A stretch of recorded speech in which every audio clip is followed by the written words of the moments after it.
नमस्ते दोस्तों, आज हम बात करने वाले हैं एक ऐसी शक्ति के बारे में जो आपके जीवन को पूरी तरह से बदल सकती है। वर्तमान में उपस्थित रहने की शक्ति। ये कोई रहस्य नहीं है, बल्कि एक अभ्यास है जिसे हम सब सीख सकते हैं। चलिए जानते हैं कैसे। शहर की धुंधली सुबहें अर्जुन के लिए कभी भी ताजगी भरी नहीं होती थी। अलार्म की कर्कश आवाज उन्हें एक और भागम भाग वाले दिन की याद दिलाती थी। एक सफल IT पेशेवर होने के नाते उनके जीवन में सब कुछ था, एक आरामदायक घर, एक प्यार करने वाली पत्नी और 2 प्यारे बच्चे। फिर भी उनके भीतर एक खालीपन महसूस होता था, एक अनवरत बेचैनी जो उन्हें कभी भी पूरी तरह से वर्तमान में टिकने नहीं देती थी। उनका मन एक पेंडुलम की तरह 2 चरमों के बीच झूलता रहता था। या तो वे बीते हुए कल की गलतियों और काश मैंने ऐसा किया होता के विचारों में खोए रहते थे, या फिर आने वाले कल की अनिश्चितताओं और क्या होगा अगर के सवालों में उलझे रहते थे। वर्तमान क्षण जो जीवन की वास्तविकता है, उनके लिए बस एक क्षणिक बिंदु था जिसे वे जल्द से जल्द पार करके अगले काम या अगले लक्ष्य की ओर बढ़ना चाहते थे। अर्जुन की पत्नी प्रिया अक्सर उनकी इस बेचैनी को महसूस करती थी। वो उन्हें याद दिलाती थी कि जीवन की सुंदरता छोटी छोटी चीजों में है। बच्चों की हंसी, साथ में पिया गया एक कप चाय, सूर्यास्त का रंग।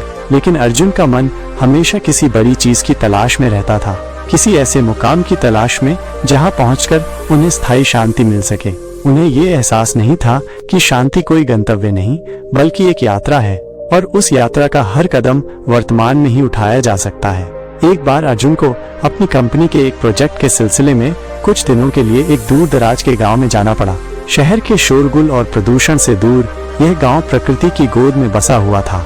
हरे भरे खेत, कलकल करती नदियां और शांत वातावरण ने अर्जुन के मन पर एक अजीब सा जादू किया। पहले दिन तो उन्हें शहर की आपाधापी की याद आती रही, लेकिन धीरे धीरे उस जगह की शांति उनके भीतर उतरने लगी। गांव में रहते हुए अर्जुन की मुलाकात एक बुजुर्ग किसान से हुई जिनका नाम रामलाल था। रामलाल सुबह से शाम तक खेतों में काम करते थे, लेकिन उनके चेहरे पर हमेशा एक संतोष का भाव रहता था।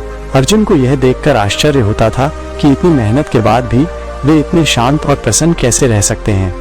एक दोपहर जब अर्जुन रामलाल के साथ खेत में घूम रहे थे तो उन्होंने पूछा, बाबा जी, आप इतने खुश कैसे रहते हैं? आपको कभी थकान या निराशा नहीं होती? रामलाल ने हंसकर कहा, बेटा, जीवन तो कर्म करने का नाम है। मैं अपना काम ईमानदारी से करता हूँ और बाकी सब ईश्वर पर छोड़ देता हूँ। न मुझे बीते हुए कल का पछतावा है और न आने वाले कल की चिंता। मैं तो बस इस पल में जीता हूँ जब मैं मिट्टी को छूता हूँ, सूरज की गर्मी महसूस करता हूँ और फसल को बढ़ते हुए देखता हूँ। रामलाल की बातों ने अर्जुन के दिल पर गहरी चोट की। उन्हें महसूस हुआ कि वे हमेशा भविष्य की चिंता में या अतीत के पछतावे में इतने डूबे रहते हैं कि उन्होंने कभी वर्तमान की सुंदरता को महसूस ही नहीं किया। अगले कुछ दिनों तक अर्जुन ने रामलाल को ध्यान से देखा। उन्होंने देखा कि रामलाल हर काम को कितनी तल्लीनता से करते थे। जब वे बीज बो रहे होते थे तो उनका पूरा ध्यान मिट्टी और बीज पर होता था। जब वे पानी दे रहे होते थे तो उनका ध्यान पानी की धारा और पौधों की प्यास पर होता था। ऐसा लगता था कि उनका हर काम एक तरह का ध्यान है, एक प्रार्थना है। अर्जुन ने भी रामलाल की तरह वर्तमान में जीने की कोशिश करने का फैसला किया। उन्होंने सुबह उठकर पक्षियों की चहचहाहट को ध्यान से सुना, चाय पीते समय उसकी गर्मी और स्वाद को महसूस किया और चलते समय अपने कदमों की लय पर ध्यान दिया। शुरू में ये मुश्किल था, उनका मन बार बार भटक जाता था, लेकिन धीरे धीरे उन्हें इसमें आनंद आने लगा। एक शाम जब अर्जुन गांव के तालाब के किनारे बैठे थे तो उन्होंने सूर्यास्त का अद्भुत दृश्य देखा। आसमान रंगों की एक जीवंत कैनवास बन गया था और पानी में उसका प्रतिबिंब और भी मनमोहक लग रहा था। उस पल में अर्जुन ने महसूस किया कि उनके भीतर की सारी बेचैनी गायब हो गई है। पहली बार उन्हें ऐसा लगा कि वे पूरी तरह से वर्तमान में मौजूद हैं, और यह अनुभव इतना शांतिपूर्ण और आनंदमय था कि उन्होंने पहले कभी ऐसा महसूस नहीं किया था।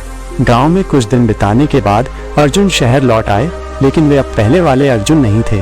उनके दृष्टिकोण में एक गहरा बदलाव आ गया था। अब वे छोटी छोटी चीजों में खुशी ढूंढने लगे थे।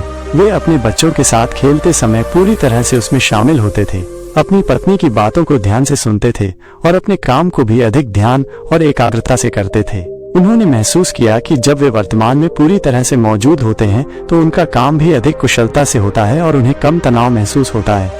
अर्जुन ने सचेतनता के अभ्यास को अपने दैनिक जीवन का हिस्सा बना लिया। वे हर सुबह कुछ मिनटों के लिए ध्यान करते थे, अपनी सांसों पर ध्यान केंद्रित करते थे और अपने विचारों को बिना किसी निर्णय के गुजरने देते थे। उन्होंने माइंडफुलनेस के बारे में और पढ़ा और सीखा कि कैसे हर पल को पूरी जागरूकता के साथ जिया जा सकता है। धीरे धीरे अर्जुन ने अपने आसपास के लोगों में भी इस बदलाव को महसूस किया। उनकी शांति और सकारात्मकता ने उनके परिवार और सहकर्मियों को भी प्रभावित किया। प्रिया ने देखा कि अर्जुन अब अधिक धैर्यवान और समझदार हो गए हैं और उनके बच्चे उनके साथ अधिक जुड़ाव महसूस करते हैं। उनके सहकर्मी भी उनकी शांत और केंद्रित उपस्थिति की सराहना करते थे। एक दिन अर्जुन अपनी कंपनी के एक तनावपूर्ण प्रोजेक्ट पर काम कर रहे थे। पहले ऐसी स्थिति में वे बहुत अधिक चिंतित और परेशान हो जाते थे, लेकिन इस बार उन्होंने एक गहरी सांस ली और खुद को वर्तमान कार्य पर ध्यान केंद्रित करने के लिए याद दिलाया। उन्होंने एक एक करके समस्याओं का समाधान किया, बिना भविष्य की चिंता किए या अतीत की गलतियों पर पछतावा किए।